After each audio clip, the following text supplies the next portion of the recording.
แต่กี้แต่ก่อนมีสิ่งใหญ่ตัวหนึ่งได้อาศัยอยู่ในป่าดงอุดมสมบูรณ์ไปด้วยพืชและสัตว์สาวาสิ่งมื้อหนึ่งในขณะที่สิงห์กำลังนอนพักอยู่นั้นหนูขี้ดื้อตัวหนึ่งได้ปีนขึ้นไปไต่ลิ้นตามต้นโตเฮ็ดให้สิงห์เกิดความรำคาญจึงได้คุบเอาหนูตัวนั้นแล้วเว้าขึ้นว่ามื้อนี้กูจะกินมึงเป็นอาหารก่อนนะเมื่อหนูได้ยินแนวนั้นก็เกิดความย้านมันจึงอ้อนวอนนำสิงห์ว่าพญาสิงห์เอ๋ยอยากกินข้าน้อยดอนข้าน้อยตัวน้อยๆสิ้นโกน้อยท่านกินบ่อิ่มดอกถ้าปล่อยข้าน้อยไปข้าน้อยจะซวยในเวลาที่ท่านพบความยุ่งยากแต่สิงห์ตอบด้วยเสียงที่ห้ายว่ามึงตัวน้อยๆจะสามารถช่วยกูได้แนวใดกูปล่อยมึงไปก็ย้อนว่าอยากให้มึงหนีไกล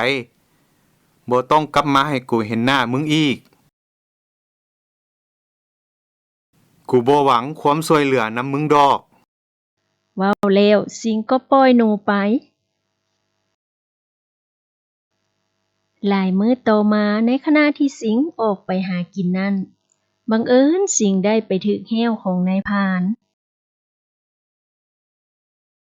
มันดิ้นสุดขีดเพื่อให้หลุด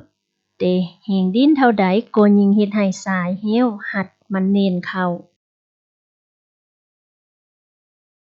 สิงห์เจ็บหลายจึงร้องเสียงดังก้องไปทั่วป่าเมื่อหนูได้ยินเสียงร้องมันจื้อได้ว่า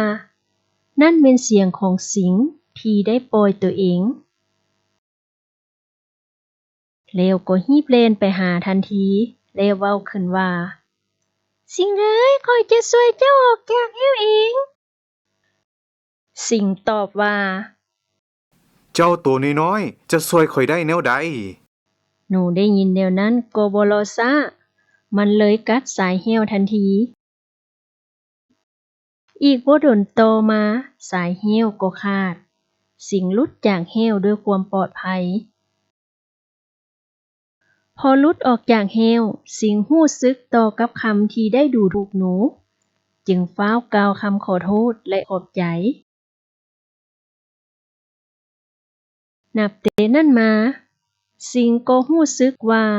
การดูถูกผู้อื่นเป็นสิ่งที่บ่ดีบทเรื่องนี้สอนให้เรารู้ว่า